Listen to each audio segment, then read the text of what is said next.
Buenas tardes, mi nombre es Diana María Ariana Sánchez y Eduardo. y hoy vamos a hablar sobre la unidad 3, corrientes filosóficas.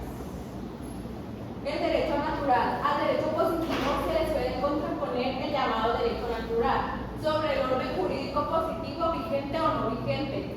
Se dice que existen otros intrínsecamente justo, universal, aplicable en todas partes y pertenece a todo tipo de derecho natural. Y un naturalismo antiguo. Se entiende en la época del nacimiento del naturalismo en Grecia y Roma, con los autores que se han puesto en la base de este concepto del derecho. Platón, él tenía el concepto de los orígenes remotos de las ideas de derecho natural, particularmente en su obra República y Leyes. Aristóteles tiene el concepto de, en su ética nicomopea, distingue entre la justicia legal y convencional y la justicia moral. Y el naturalismo medieval. Tomás de Aquino partirá de la idea de sincero refumado de la idea de la ley divina. Dios ha establecido una legislación eterna para el mundo natural y el mundo humano. Y eso es lo que conocemos como ley natural. El derecho natural es aquella parte del orden en torno al universo, originado en Dios, que es enciclable en la razón humana. El naturalismo moderno e ilustrado se entiende de forma de naturalismo desarrollada en la época de la Ilustración, de cambio mantenidad que supone el nacimiento y el desarrollo de la ciencia moderna, y la ruptura de la unidad cultural que significa la reforma protestante y el descubrimiento de América. El naturalismo contemporáneo. El naturalismo contemporáneo halla ese fundamento ontológico de la dignidad del hombre en su naturaleza. La noción de persona fue elaborada precisamente para significar esa especie digna, dignidad de un ser según su naturaleza, según la clásica definición de Boissier. Persona es la sustancia individual de la naturaleza racional, un individuo que es parte de toda la naturaleza y a la vez lo más perfecto que haya en ella y la trascendencia mediante su espíritu. El derecho natural en la práctica jurídica. Los autores positivistas tienden a desconocer la existencia de un derecho natural y sostienen que el derecho solo es el positivo. Sin embargo, el derecho natural, no obstante su carencia, por lo menos en forma explícita, de validez formal, ejerce y ha ejercido una influencia significativa en la práctica jurídica. Las ideas del derecho natural no solo han servido como fuente materia del derecho positivo, sino también en algunas ocasiones el derecho natural ha sido reconocido expresamente como fuente formal del derecho. Este es el caso del Código Civil de Austria en 1811, el cual en su artículo 7 establece que cuando no es posible resolver un caso de acuerdo con la letra de la ley o de su sentido natural, se deberá resolver con apego a la analogía o los principios generales del derecho natural. Asimismo, el derecho natural tiene una manifestación práctica a la vida del derecho, en aquellos casos en que sus principios sirven como criterio de decisión judicial, aun cuando el juez no se encuentre facultado expresamente por la ley para recurrir a este principio. El positivismo.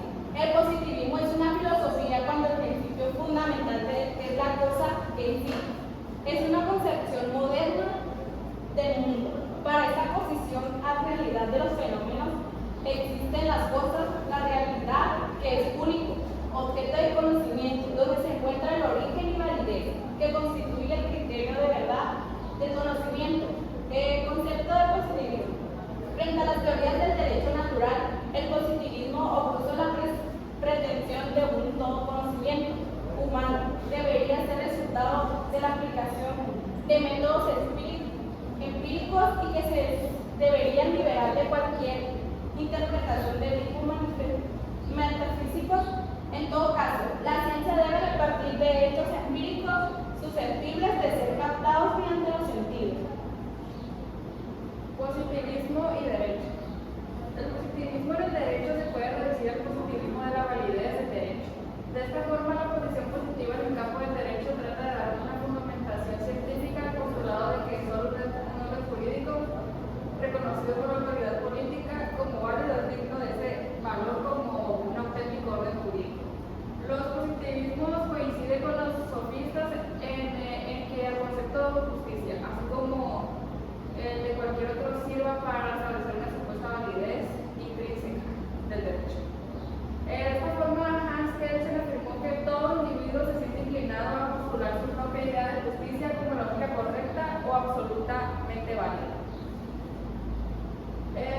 características generales del positivismo. Una de ellas es el derecho se concibe como un medio específico de control social. El derecho como orden de conducta humana es un producto cultural que cabe concebir como creación humana para un fin determinado, a saber, para hacer posible la coexistencia pacífica de los seres humanos en sociedad.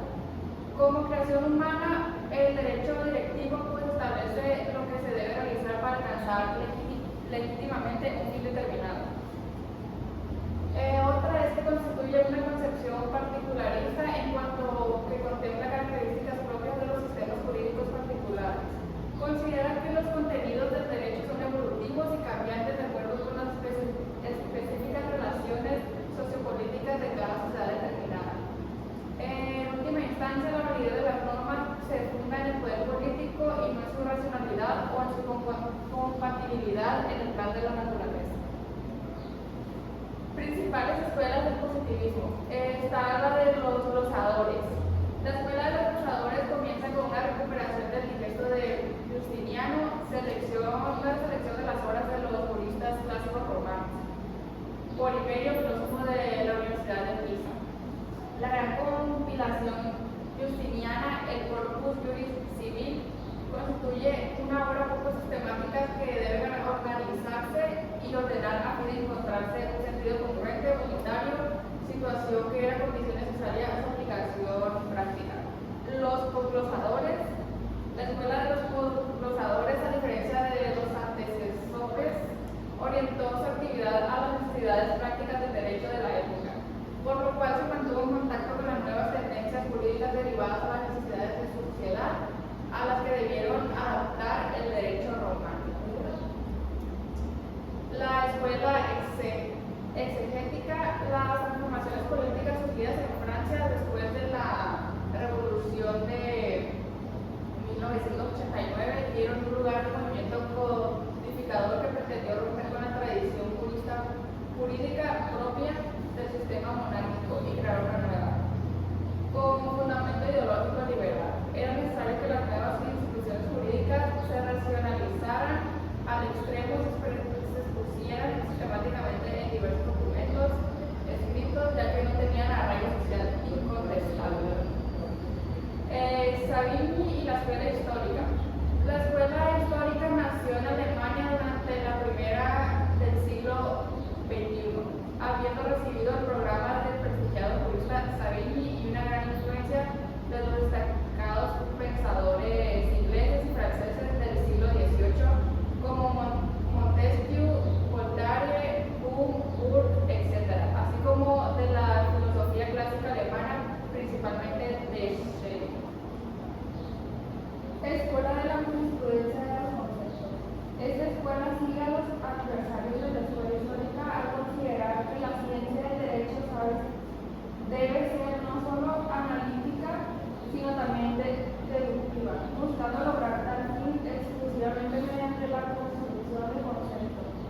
Esta tendencia se caracteriza por tratar a los conceptos jurídicos con reglas de lógica formal mediante las cuales se construyen sistemas de gran arte racional, pero de muy poca significación práctica.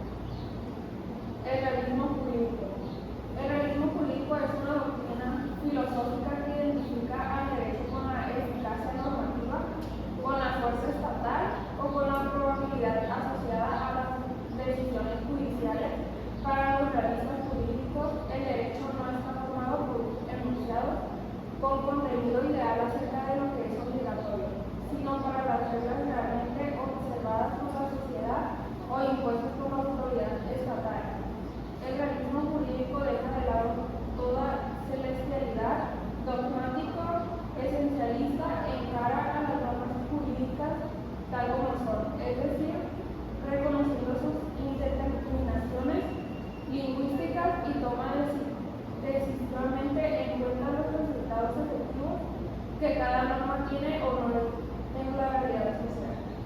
Esta doctrina filosófica ha tenido diversas manifestaciones en diferentes países, adquiriendo sus características propias y distinguiéndose el uno del otro, no obstante manteniendo una congruencia en sus bases teóricas. El realismo escandinavo.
y su repercusión en la forma de razonar el derecho es un tema muy complejo. Veblen era un filósofo economista que atacaba la idea de la existencia de las leyes económicas universales, infinitas y válidas en todos los lugares. Acusó a los pensadores neoclásicos de construir una simple taxonomía de conceptos económicos sin objetar nunca a las implicaciones morales y políticas detrás de la actual distribución de la riqueza. En su opinión, los neoclásicos consideraban que la motivación humana dependía de un cálculo hedonista y simplista del racionalismo, es decir, los hombres siempre actuarían para evitar dolor y lograr la felicidad. Él pensaba que la economía era una ciencia de evolución y que tenía que rastrear el complejo desarrollo de las instituciones y de los hábitos humanos en el transcurso del tiempo. La diversidad de los medios se vincula necesariamente con la expresión de la diversidad de modalidades y hace cada vez compleja la tarea de los parámetros jurídicos. La cibernética e informática jurídica. La cibernética era considerada la ciencia de administrar o gobernar el Estado, y en la clasificación de Amper se encontraba junto a otras ciencias como el código, ciencias sobre los derechos de los pueblos, la diplomacia y la teoría del poder. Al unir esta última a la cibernética, las dos ciencias formaban propiamente una tercera llamada política. La cibernética contemporánea ingresa como nuevo significado gracias a los trabajos del matemático estadounidense Norbert Wiener, quien la concibe como una ciencia que investiga el problema de la comunicación, el control y los mecanismos estadísticos tanto en la máquina como en el tejido orgánico de los grupos sociales. Norbert Wiener y la cibernética. Durante la Segunda Guerra Mundial se ocupó la aplicación de las matemáticas al estudio de los obstáculos en las transmisiones por radio y a la dirección de los proyectiles reactivos. Aplicó de igual modo las matemáticas en la teoría de tiro contra aviones, es decir, los cálculos de Wiener tenían como finalidad la mejorar los pronósticos de posiciones en los aviones de un momento futuro. Wiener decidió reunir en 1943 en la ciudad de Princeton en un grupo de fisiológicos, ingenieros en comunicación y diseñadores en técnicas de computación y seminarios extraoficiales.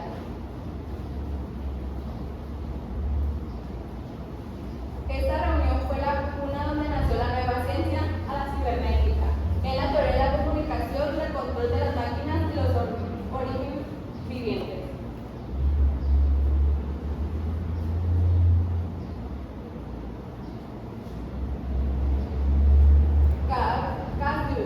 Y los medios del Estado. La cibernética aplicada a la práctica política se consolida por medio de la llamada la teoría de integración de Dirac. Efectivamente, en su obra Los medios del Estado, siguiendo a Wiener, llevará a cabo el estudio comparativo entre diversos sistemas de comunicación y control, abarca desde las computadoras electrónicas hasta los sistemas biológicos como el sistema nervioso de los animales. Como todos los sistemas cibernéticos, busca establecer un sistema del todo mundial que se integra perfectamente por cada una de sus partes de un modo coherente. El derecho es aquello que asegura en el sistema social acepte al sistema político, es decir, el derecho presenta el esquema constitutivo y los límites operativos en un Estado y sus miembros. La era petroquímica y de la ingeniería genética. Ante la presencia de los nuevos medios, la racionalidad jurídica también se transforma a partir de los últimos 70 años. Las nuevas tecnologías, los avances en la ciencia, los descubrimientos han puesto en guardia al derecho y a la justicia al enfrentarlos a problemas que nunca se pensaron como posibles soluciones que tendrían que resolver. En el año 1940 se definió como el inicio de la capacidad tecnológica para sintetizar y crear de un modo limitado nuevas sustancias químicas que la humanidad jamás conoció. Las compañías petroleras, compitiendo entre sí, modificaron las moléculas de hidrocarburo para crear un sinfín de productos que se emplean en la actualidad. Varios de los productos químicos sintéticos generados han contaminado de un modo desproporcionado